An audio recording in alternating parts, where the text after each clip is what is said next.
In the field, I'm particularly known for writing stories about the Soars.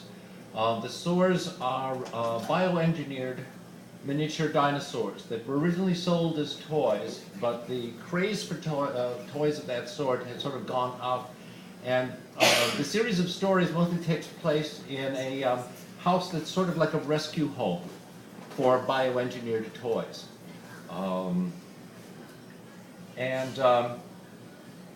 If you're familiar with any of those stories, there is one character named Preston.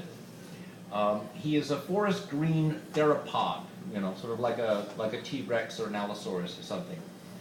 And he's written 7 novels, and was most prominently featured in the novelette in Tybor's Cardboard Castle, where, while chaos ensues behind him, he struggles to answer an email from a graduate student requesting information about his literary influences and writing techniques. Preston's pen name is Ellis Lawrence Cartwright, and for the obligatory author photo, he has provided a photograph of the man who acts as the Soar's caretaker, Tom Groverton.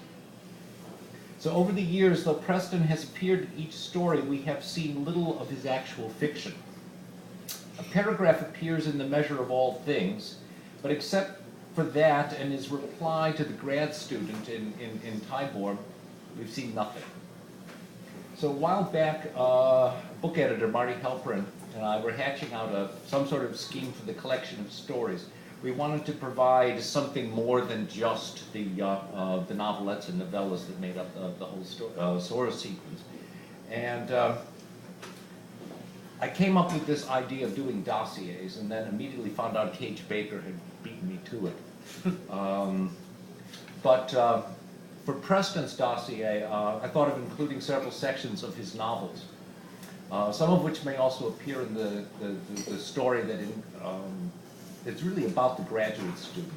And the graduate student story begins with the sentence, "It is a truth universally acknowledged that a sufficiently capable and intelligent graduate student in the field of literature must never fall in love with the subject of her thesis." And little does she know that she has fallen in love with the 26-centimeter tall bioengineered dinosaur. So here now is a part of one of Preston's novels written as the prologue, and to keep up with what Marianne was doing, an interplanetary adventure. Sort of in the mode of Jack Vance, but it also serves as a short story, and the first that like Ellis Lawrence Cartwright has written in many, many moons. And it's called The Remaining. To explain our world to you, I need to tell you a story.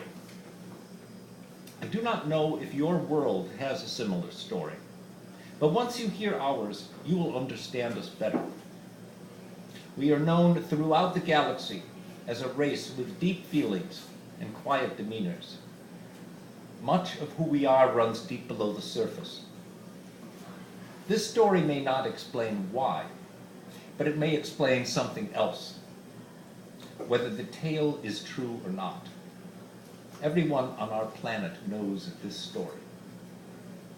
Centuries ago, far enough back in our history to obscure the details, our world was threatened by collision with an enormous mass of rock and ice.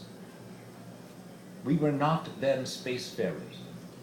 So when our astronomers confirmed the course of this object, a panic arose and spread across our entire doomed world. And though we were not spacefarers, we quickly mounted a program to build a number of ships capable of transporting at least a small portion of our species, with provisions and remnants of our culture. Another planet was sought, where our refugees could take up where the old world left off. A new world, a new chance. The population of our planet already exceeded many millions, and the ships at best might amply contain a few thousand, another 1,000 with fewer comforts. Certain dignitaries were guaranteed passage. Leaders of commerce and industry were also deemed necessary. The rest of the berths would be taken by those carefully chosen through review of their intellectual capabilities, physical fitness, and genetic attributes. There can be no margin for failure, said one of the dignitaries in charge of the mission. Only the best of the best will be accepted. Few spoke of the ones who would be left behind, of whom, as I mentioned, there were millions. They were like a great presence which could not be ignored, and yet they were. On an official level, no one spoke of it. The media of the day fixed their attention on the project, the mission, the last hope of our kind. It was all handled with great respect, where it wasn't handled with greater solemnity. The situation could not get any more desperate. A world, a species, many other species taken aboard as livestock specimens, a way of life was at stake. And yet no one would say to the remaining, as they were called, "You are doomed. You will die." A patient fatally ill would be given the truth if the patient requested it.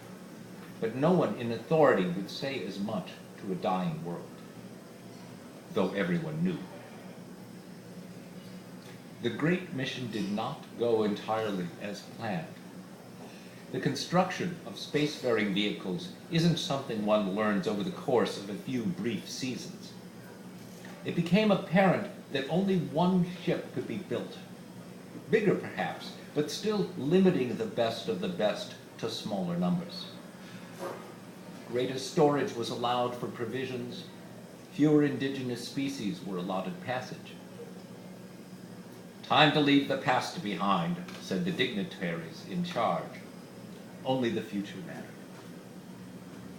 By the time the asteroid or comet or renegade moon or whatever the great object was could be seen in the daytime sky, the last hope took off.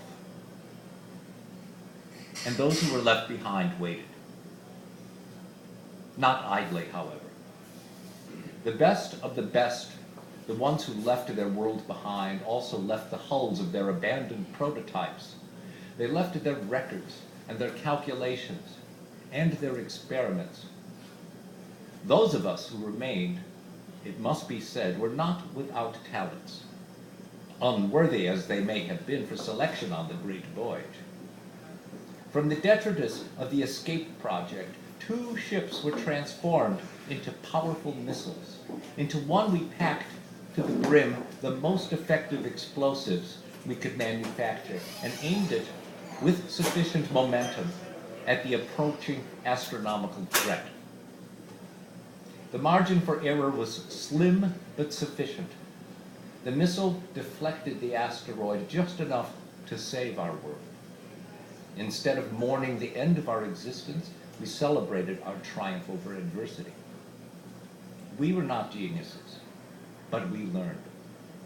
When the choice is between life and death, nearly anyone can become a genius to survive. After our celebration, we loaded the second missile with even greater explosives. We were determined never to be caught unprepared again.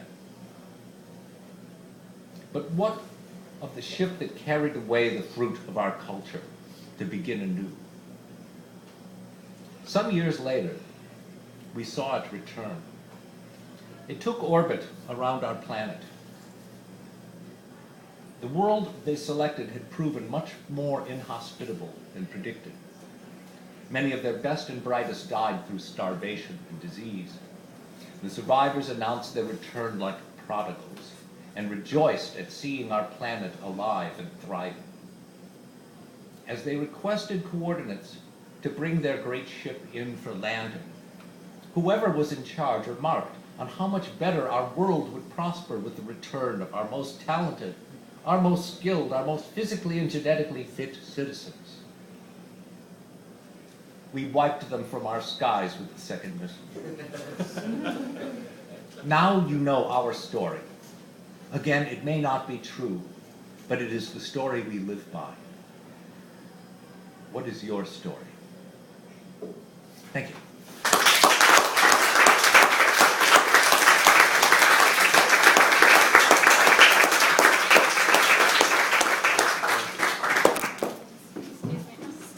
phone here. It's going. All right. Can't wait 2 seconds.